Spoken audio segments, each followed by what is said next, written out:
There's the bell, Stephen Dickey. We're underway. This is the championship match that everybody's been waiting for. Cage Heat against the All-American Santana Garrett and Amber O'Neal. You know, and we all have our 15 minutes of fame, and I'd like to take a couple of my 15 minutes to talk about the rights and the wrongs in the world of professional wrestling. And it is for the WWE Championship. This match is for the ECW World Heavyweight Championship. For the World Heavyweight Championship. The match and new NWA Heavyweight Champion. We appreciate you guys coming out and taking your time to support women's wrestling in America. This match is for the AWA World Heavyweight Wrestling Championship. The final episode of WOW Season 2 has been dropped. It is episode 11, Rule the Roost. Hello, folks. This is Mr. Green, your host to the rights and wrongs of pro wrestling. And this series that we've been with each other for 11 episodes now, reviewing each and every WOW that has been dropped down, whether that be good, bad, or indifferent. And this is the final one. It is the tag team championship match. Caged Heat, the reigning champions, facing off against the All-American girl Santana Garrett and Amber O'Neal, or Amber Gallows as we now know her today. Which of course is very interesting when you take in consideration how long ago this match took place, and that is just now being released and is still kind of being presented with current day implications. But let's go into it. There really isn't a lot of extra stuff that's going on here. Normally when they drop these episodes, they usually have some bonus content that comes out with it. The bonus content has ceased. I guess primarily because there's nothing to advertise for on the upcoming week. So this is it. It is simply the match in and of itself, and it was an okay match. That's about all I can give it in this particular instance. It was okay, and I know WOW probably wouldn't want to hear that. They want to pump this up and build it up like it was the most exciting tag team contest that you're ever going to see. It is not. I mean, it's the reason why I say it's okay opposed to a fail or something along those lines is because it is WOW, and that doesn't necessarily excuse it, but there is a little bit of excuse tied in that because you know what you're getting into when you get it. So it wasn't a highly contested match by any stretch of the imagination. So if you're looking for that, let's just establish that up front. Take that with a grain of salt. I know some people out there think that Cage Heat is the greatest tag team ever.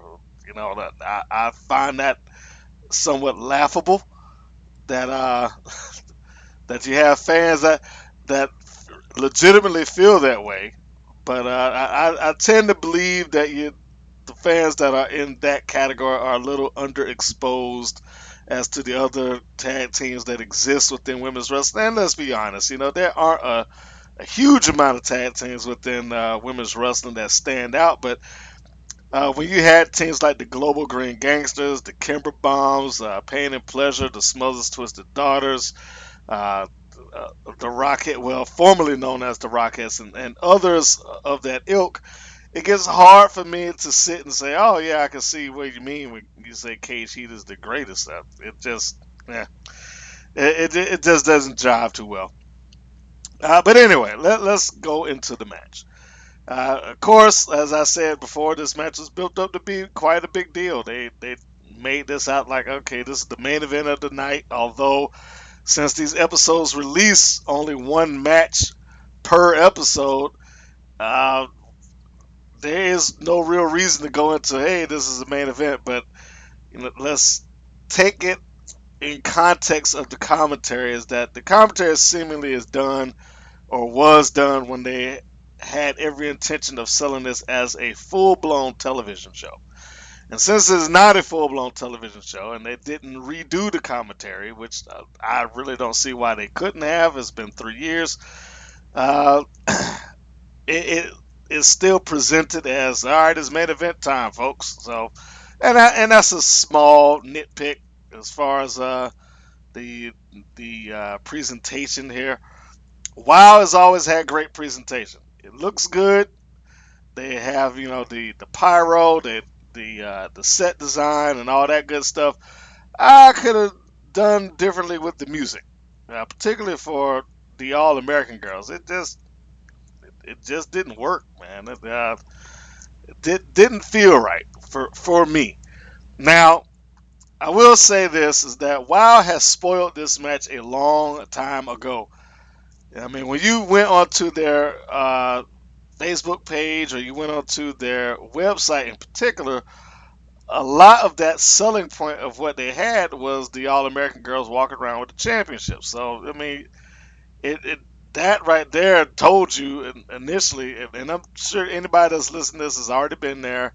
I probably should have said spoiler first, but again, this stuff is 3 years old, man. So it shouldn't be that much of a shock to you. But that that outcome has already been presented. It's already been predicted. It's been shown. They've shown it on their website. They've shown the press and the fanfare that they did with it later. The wallpaper that they've had with them, posing with titles and the promo pictures and whatnot. So it wasn't anything new or surprising, shocking, however you want to put it in there. Uh, the most that you can go into looking at this is hoping that, okay, well, maybe they'll give you a good match. Now, I think I said it about Santana Garrett and Amber Gallows earlier that if they were to take this same match today, having gathered additional experience, Santana Garrett in particular, it probably would be an entirely different match. But as it was, I mean, you had a veteran in there in Amber Gallows, but there's only so much that she can do. I know for a fact that she can do far more stuff in the ring, but probably was hindered by the fact that she was working with people that had limitations, quite honestly. And I don't say that as a knock on either Loca or Delta Lot of Pain, but the fact of the matter is that neither one of them are professional wrestlers. They are actresses playing the part of professional wrestlers in this match. So you have an interesting dynamic here with two ladies who are on the independent scene who wrestle regularly, both of which coincidentally have been world champion. Santana Garrett first as NWA World Champion, and Amber Gallows defeating her in a four corner or four person match, I should say, for women for the NWA Women's Championship. So you got some talented ladies on one end, and then you have some really limited ones on the other, which is an interesting dynamic. I know that that's not anything that WoW is particularly concerned with in the course of their matches. Their matches are basically TV and story, and they'll work out everything else kind of in between that. It was a typical WoW match, to say the least. It was the arm cranking, it's the stomping up and down, it's the work on the arm some more, and maybe a small spot here and there. But it that basically was the entirety of the match. It was just arm crank, or at least the first couple of minutes of it. It was a fairly lengthy match too. I mean, considering what WoW has had prior to this, the video in and of itself is about not seven. The video is 14 minutes and 29 seconds. The match is approximately 7 minutes long. So you take that for what it's worth. That half of this video is match, and the other half is entrances and them talking at the end, talking to Dave McClain. I'm so happy, blah blah blah. The other thing, I spoke highly of Sophia Lopez as a character in one of the bonus contents that I reviewed earlier, and I still think that she is a good character. I really do. I think that Sophia Lopez, the way they presented her in the bonus content some weeks ago, was great. This video does not showcase that at all. She accompanies them to ringside, but she had little to no presence in that match at all. She's seen one time for maybe 5 seconds yelling. And since the way that they cut the commentary, you could barely hear her yell because they removed the ambient noise that's in there, or at least they take it down so low that you can vaguely hear it. So you don't even know what she's yelling about. She's just hollering in the ring for some reason. Assumably she got hot at some point because her blazer's off. When she came down the ring, she had a full gray suit on with a blue shirt, and then she's hollering with just a blue shirt. So I'm assuming that she got hot, or maybe they just cut in the footage, or whatever the case may be. But I think that Sophia Lopez not doing something in the course of the match took away from the match. I mean, the Cage Heat is supposed to be heels. They're supposed to take every advantage that they can. So, I fully expected her to interject or jump on the apron, yell at the referee, grab a leg, do something, anything. And that just didn't happen. So, that being said, I don't know why they had her come to ringside at all. Again, she didn't really show up on camera, so you could have gone that entire match and if you blinked, you wouldn't even known that she was there. Loca was the worker on the Cage Heat end of things. I don't know if that's because she was the better worker of the two. I don't know if it was because Delta was injured or something like that. But Delta Lot of Pain literally got into the match for all of 20 seconds. I mean, officially. She got into the match maybe like 20 seconds worth of time. Other than that, it was all Loca. Basically getting beaten up. I mean, this match wasn't even close to being competitive. It was essentially a glorified squash, in my view. I mean, I would love to hear your opinion. I'd say go on to the WoW website and roll it back to episode 11, Rule the Roost. Again, that's the title. And tell me what you think about it. But Loca stayed in the ring for the majority of the match with Delta Lot of Pain just kind of hanging out on the apron. They got to do the old blind arm crank spot where when Cage Heat, or I should say Delta, gained control of Santana Garrett, she takes over to I should say Loca. When she gains control of Santana Garrett, she takes over to her partner Delta, who's waiting with her back turned, hands her arm, and then Delta starts just cranking down on the arm across her shoulder, just wham, wham, wham. And she does that twice before it gets reversed, and then the next person in there is Loca. Loca's arm is being cranked down by Delta, and then Amber and Santana go outside the ring so that Delta can see them. So she slowly realizes that, oh my gosh, I've been breaking the arm of my own partner. So they got that spot in, which is basically a short comedy spot. But again, it had Delta or remain on the outside, Local remained in the ring, and it just did not come off as any sort of competitive matchup that was worthy of a world's championship. It didn't have a big fight feel. It didn't feel built. The match felt really cold. I mean, there's really no other way to put it. It felt like a match that they just threw out. Here we go. We got two people that lost a couple of weeks ago. We're going to put them together in the team and give them a title shot, and there we have it. And that's essentially what the presentation was. Like, oh yeah, they thought they would do better as a team after getting defeated earlier. And I got no problem with that explanation, but there just wasn't enough to back it up or make me feel like this was important, or to even make Cage Heat, for that matter, feel important. I know they tried, and by they I mean the commentary, but the idea that they're trying to sell you as the audience member, or me as somebody that's listening to it, to the fact, I guess, that Cage Heat held on to the championship so long. They're such a fluent team when they haven't wrestled in 10 years, and they've only had 2 matches since they've been back. It didn't. It just came off as absurd to say something like that.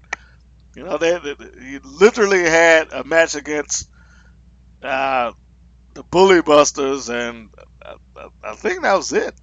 Quite honestly, I think it was just the Bully Busters? Yeah, I might be missing one, but the Bully Busters is the only one that I can think of, and they won that match. But you know, outside of that, what did they really have? They didn't have a long string of beating people. They didn't, you know, it wasn't like they beat Tropical Storm or the Harley's Angels came back and they beat them or something like that. You know, they literally they basically have Cage Heat rolling off a past glory of they were a great tag team in 2002 or 2001, and here we are now in 2016, and they're still great. They've held the championships all this time, which is completely absurd. You know that they had this running clock on a tag team that hadn't defended against anybody in over a decade, much less, I mean, the world's championship with Lana Starr. But you know, I digress with that. I just have to bring it up because she basically falls in the same category, and that's not anything against the talents that are portraying these characters. I just thought that WoW as a promotion could do a much better explanation as to why they still had the belts or how they recovered the belts or or something like that, opposed to just trying to say we never went out of business or we never took a hiatus and they just continued wrestling all around the world or whatever. I mean, they never even said that. They never even said they've been wrestling around the world to try to play it up.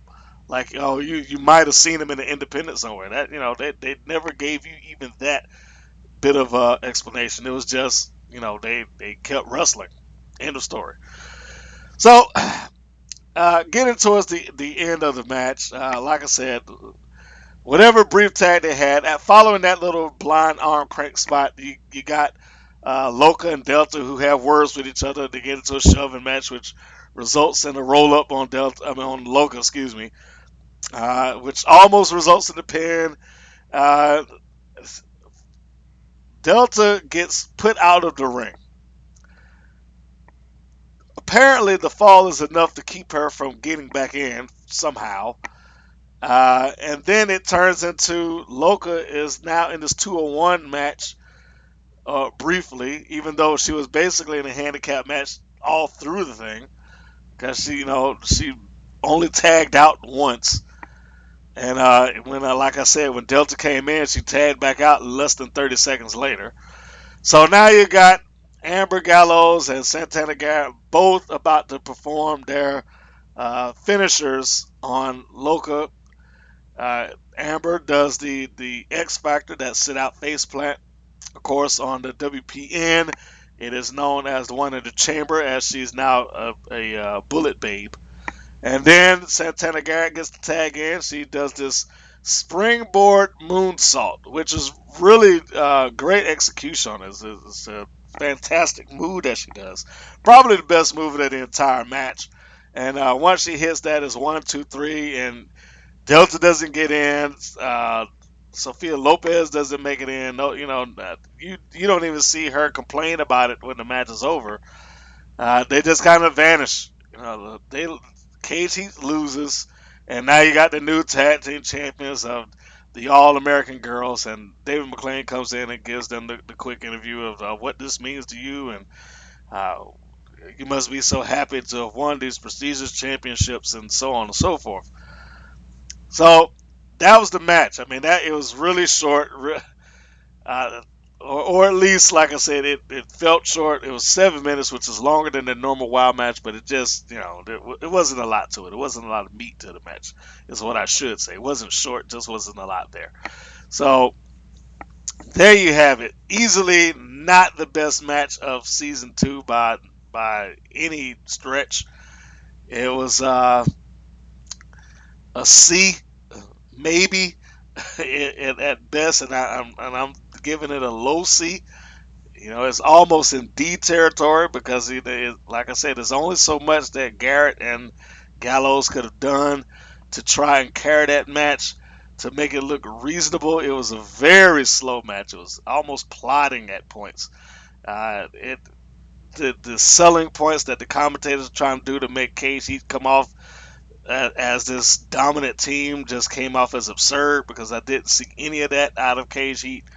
Uh, Although Garrett and Gallows did a good job, and the commentary did back them up, and all that, they've been wrestling on the independent circuit, and then they've been all over the country and this and that. That part they got right, and I was happy that they acknowledged that. But I just wish they would find a lane, and I'm talking about the commentary. I wish the commentators would have found a lane and stuck to it. You don't go from reality talking about, Santana Garrett and Amber O'Neal or Amber Gallows doing the independents and working up and down, and then try to integrate the fantasy of Cage Heat having held these championships for over a decade, taking on all comers, in the same breath. It doesn't work. So, in any case, it is low C by my rating scale, and it needs to be pointed out that watching this now is also weird for one other reason: that the team of Amber Gallows and Santana Garrett has long been broken up. They broke up in like 2013 in an entirely different promotion, no less. They lost a tag team must split match against the SNS Express of another WoW alumni, Jessie Bell Smothers, who is known as, I think, Jessica James there in WoW. I haven't seen her this season, so I don't remember. And Sassy Steffi. So, you had those two, and the SNS Express defeated the All-American Girls at Shine, and they had to break it up. To say nothing of the fact that you got Amber Gallows, who basically defeated her own partner to win the NWA World Championship. So this here feels, to no fault of WoW on his own. I mean, I will give them credit for this. To no fault of their own, it feels very dated. It feels old. And it feels old because anybody that is a fan of women's wrestling or follows women's wrestling knows that this stuff is all past tense. It's taken place. It's done. And, they've moved on. They've got, individually, these women have world championships that, basically can't even be acknowledged within the WoW universe, either one way or the other.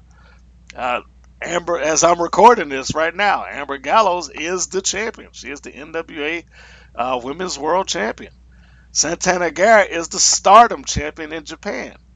So, they've both got their own things. So, and to see them here in this kind of short, succinct match, which really doesn't showcase the best that they can do, it's kind of, like I said, it feels kind of dated, and more or less is really kind of disappointing. So that's that. That's the review. I mean, there's really not that much else I can give to it. If you want to see it, it is live. It is active. You can go onto the WoW website. That's WOWE.com to check out that match and every match that they have. But quite honestly, if you have to look at any match on that season 2 lineup that they have, I say go to Tadavik the Gamer versus Jungle Girl. I think that's the best match that they've had the entire season. Tadavik the Gamer versus Jungle Girl, the best match that they've had up until this point. I don't think there's another one better that has been presented by WoW. Now, if you're looking for other matches, which is going to feature some of these WoW young ladies in a better light, or let you see what they can do in total, I will take this opportunity to give our channel a cheap plug. Go to Amber Gallows versus Pandora, which is probably one of the best matches that we have of her. Not to say we actually have a couple of other ones. We have Amber Gallows tagging up with Amanda Rodriguez going against Devin Nicole and the Priscilla Kelly. So you have the Bullet Babes and against Devin Nicole and the debuting the Priscilla Kelly at that time. So that's good stuff. And hey, I'm going to say it right now, it's fair game because WoW advertises on my channel all the time. It's no secret. They drop it on there. I would say like clockwork, but they drop it on there pretty regularly and saying things like, hey, if you like women's wrestling, go see us.